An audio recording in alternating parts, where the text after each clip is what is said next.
सद्गुरुदेव भगवान की जय। भगवान कहते हैं, जो साधक ओम इस एकाक्षर ब्रह्म का उच्चारण करता हुआ, मेरा स्मरण करता हुआ शरीर त्याग करता है, वह परम गति को प्राप्त करता है। ओमित्येकाक्षरम ब्रह्म व्याहरन् मामनु स्मरन् यह प्रयाति तजन देहम स याति परमाम गतिम। भगवान कहते हैं, ओम इति एकाक्षरम ब्रह्म, अर्थात यह ओम एक अक्षर ब्रह्मा का प्रतीक है। यह संपूर्ण वेदों का सार है। ये परम सत्य का धनी रूप प्रतीक है। सभी मंत्रों का आरंभ और आधार ओम है। व्याहरण अर्थात उच्चारण करता हुआ केवल यांत्रिक जाप पर्याप्त नहीं है। उच्चारण के साथ भाव और चेतना का जुड़ना आवश्यक है। यदि ओम केवल होठों से बोला जाए और मन संसार में भटके तो उसका वास्तविक उद्देश्य पूरा नहीं होता।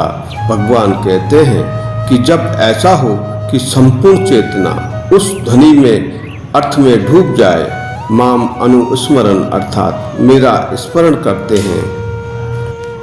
ओम कोई निर्जीव ध्वनि नहीं है, ये भगवान तक पहुँचने का माध्यम है। ध्वनि और परमात्मा का स्मरण एक साथ होना चाहिए।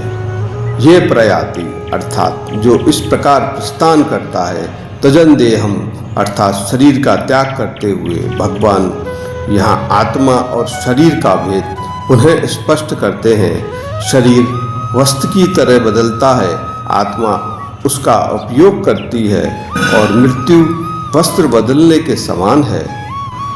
और जो इस सत्य को समझ लेता है, उसके लिए मृत्यु का भय बहुत कम हो जाता है। स याति परमाम गति अर्थात वह परम गति को प्राप्त करता है। जीवन की सर्वोच्च उपलब्धि परम शांति, परम सत्य की प्राप्ति, जन्म मरण के चक्र से ऊपर उठना, भगवान के सानिध्य की प्राप्ति, आत्मा की पूर्णता। अनन्य चेतः सततम यो माम स्मरति नित्यशः तस्याहं सुलभम पार्थ नित्य युक्तस्य योगिनः।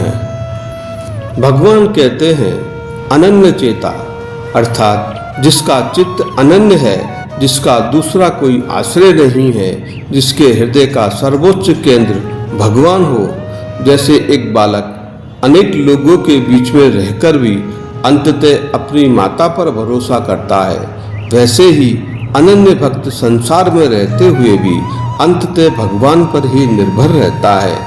उसी आशा, श्रद्धा और विश्वास का केंद्र भगवान होते हैं। सततम अर्थात निरंतर। भगवान कहते हैं, सतत स्मरण जरूरी है। वह कोई भी कार्य करे, परंतु जीवन की भीतरी धारा भगवान की ओर बहती रहे। संसार में रहते हुए भीतर से भगवान से जुड़ा रहे।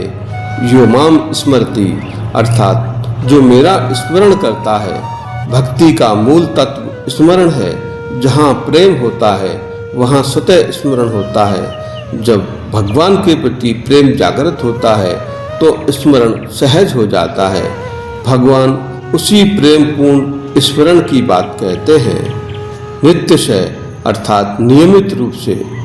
यदि कभी स्मरण किया, कभी भूल गए तो चित्त स्थिर नहीं होगा। जैसे सूर्य प्रतिदिन उदय होता है, ऐसे ही भगवान का स्मरण भी नियमित होना चाहिए। तस्याहं सुलभ है। भगवान कहते हैं, उनके लिए मैं सुलभ हूँ। पहले से ही प्रत्येक हृदय में विद्वान है। दोष हमारी विस्मृति का है, परंतु जब स्मरण निरंतर होता है तो वह आवरण हटने लगता है, जो हमें भगवान से अलग अनुभव कराता है।